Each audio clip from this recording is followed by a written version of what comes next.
అమ్మ ఇది పాస్టర్ ప్రవీణ్ పగడాల ఇష్యూ గురించి మాట్లాడుకుంటే పోస్ట్ మార్టం రిపోర్ట్ వచ్చింది, ఆల్కహాలిక్ బాడీ అండి. ఐజీ గారు ఏం చెప్పారో అదే వచ్చింది. ఇంకా చాలా మందికి అనుమానాలు, మరి అదే వచ్చినప్పుడు ముందెందుకు చెప్పలేదు? మీరు మొదట తాగి పడ్డారని అప్పుడే చెప్పారు కదా, మరి ఇది ఇప్పుడు ఎందుకు లేట్ అయ్యింది? ఏదో గాయాలు ఉన్నాయి అన్న అప్పుడు మధ్యలో ఒకసారి చెప్పారు, అదేమైంది? అవును, గాయాలు పడ్డ వీడియోలు ఉన్నాయి కదా, 3 సార్లు పడ్డాడు. సో ఇట్లా ఉండి అసలు ఆయన పాస్టరే కాదు, ఎన్నిసార్లు పడినా ఎన్నిసార్లు లేచినా మొహం కనబడి చావట్లేదు మాకు క్లారిటీగా. అంటే ఇదిగో నేను పాస్టర్ని ఇటు వెళ్తున్నానని తను చెప్పాల. పరువు పోతుంది కదండి. ఆయన పాస్టర్ మందు కొంటున్నాడు, మందు కొన్నది ఉంది, తాగింది లేదు, ఇలా డిఫరెంట్ వెర్షన్స్ లో అడుగుతున్నారు. ఇప్పుడు పోస్ట్ మార్టం రిపోర్ట్ అది ఇంకా ఆయన యొక్క మృతి గురించి ఆ క్రైస్తవ సంఘాల్లో కొంతమంది మాట్లాడడం అనేది నాకెందుకో సబబుగా అనిపించట్లా. కారణం ఏమిటి అంటే మెయిన్గా ఆయన యొక్క సహధర్మచారిణి వైఫ్, ఆవిడే ఆయన మృతదేహాన్ని తీసుకువచ్చిన తర్వాత ఖననం చేసే రోజున చక్కగా ఓపెన్గా మైకులో ఛానల్స్ ముందు చెప్పారు. ఏమని?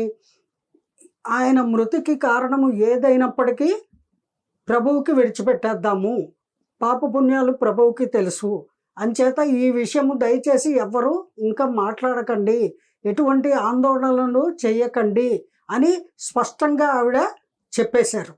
చెప్పిన తర్వాత వాళ్ళ ఫ్యామిలీ మెంబర్స్కే ఒక నిర్ణయం తీసుకున్న తర్వాత ఈ బయట వాళ్ళకి ఎందుకు ఇంత తాపత్రయము అని కొందరు అడుగుతున్నారు.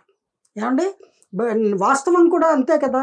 ఇప్పుడు ఎక్కువ బాధ ఎవరికి ఉండాలి? ఫ్యామిలీ మెంబర్స్కి, భార్య, పిల్లలు, తల్లిదండ్రులు లేదా బంధుమిత్రులు కదా.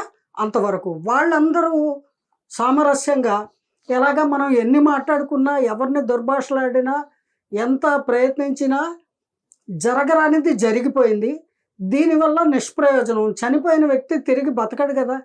ఆయన యేసు ప్రభువు కాదు కదా మళ్ళీ 3వ రోజు లేచి తిరిగి రావడానికి. ఒక జోకులు కూడా వేశారు. ఆయన ఒక క్రైస్తవ మత ప్రచారకుడు.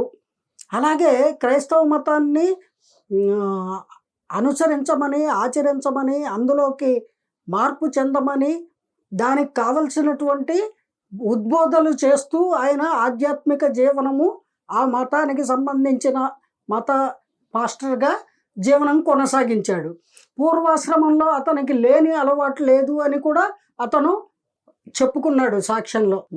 ఏమండి, అంచేత ఏవైనా అతనికి తాగాలనిపించి కొనుక్కున్నాడో, ఎవరికైనా ఇవ్వాలనిపించి కొనుక్కున్నాడో, కొనడం అనేది స్పష్టంగా అక్కడ రూఢి అయిపోయింది.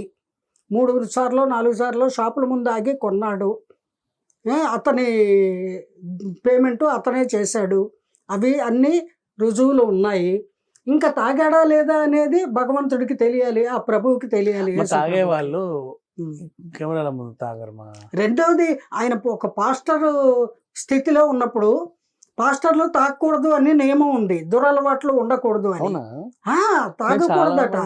ఫాదర్స్ ని చూసే బంధు కొడతారు. వాళ్ళ ఇంట్లో వాళ్ళు ఏదో వాళ్ళ ఖాళీ టైంలో వాళ్ళ ఆహార విహారాలు వాళ్ళు చూసుకోవచ్చు. బట్ పబ్లిక్ పార్టీల్లో వచ్చి ఏదో అందరు చూస్తున్నాం కానీ శేష ఎత్తి తాగడము, తాగుబోతుల్ని తాగద్దు అని మంచి మార్గంలో నడిపించేటువంటి గురుస్థానాల్లో ఉంటారు కదండి పాస్టర్ అంటే.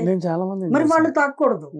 అటువంటి నియమం ఉంది కాబట్టి ఆయన ఆ హెల్మెట్, ఆ మాస్క్ వేసుకొని ఆయన దారిలో అక్కడక్కడ తాగి ఉండొచ్చు. అంతేగాని అది మొత్తానికి యాక్సిడెంటల్ డెత్ అని నిరూపణ అయిపోయింది అక్కడ ఆ పోస్ట్ మార్టంలో.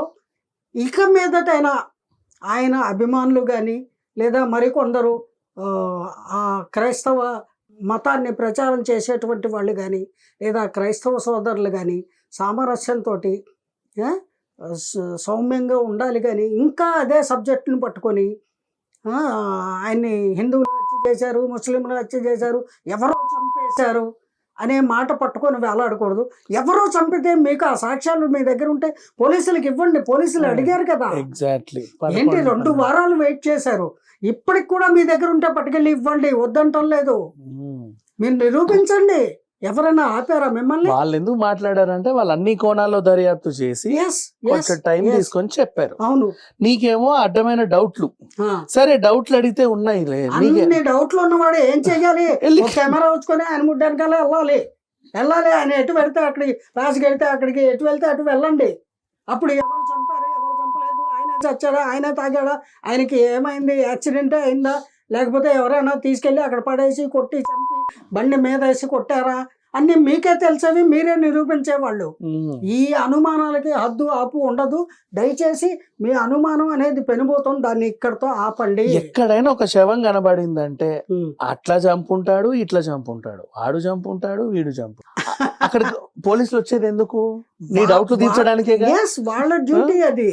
వాళ్ళు వాళ్ళ డ్యూటీని చెయ్యనివ్వకుండా ఇంత లేట్ అయింది, అంత లేట్ అయింది అని కూడా వీళ్ళే మళ్ళీ తెల్లారితే మెడ మీద కత్తి పెట్టి చెప్పు ఏమైందో చెప్పు అంట. ఏమంటే ఇన్వెస్టిగేట్ చేయడానికి టైం పట్టదా? పట్టకూడదు. తెల్లారితే చెప్పు. మరి నువ్వు ఎందుకు పోలీస్ అయ్యావు చెప్పు ఇప్పుడే. నాకు చాలా తప్పు.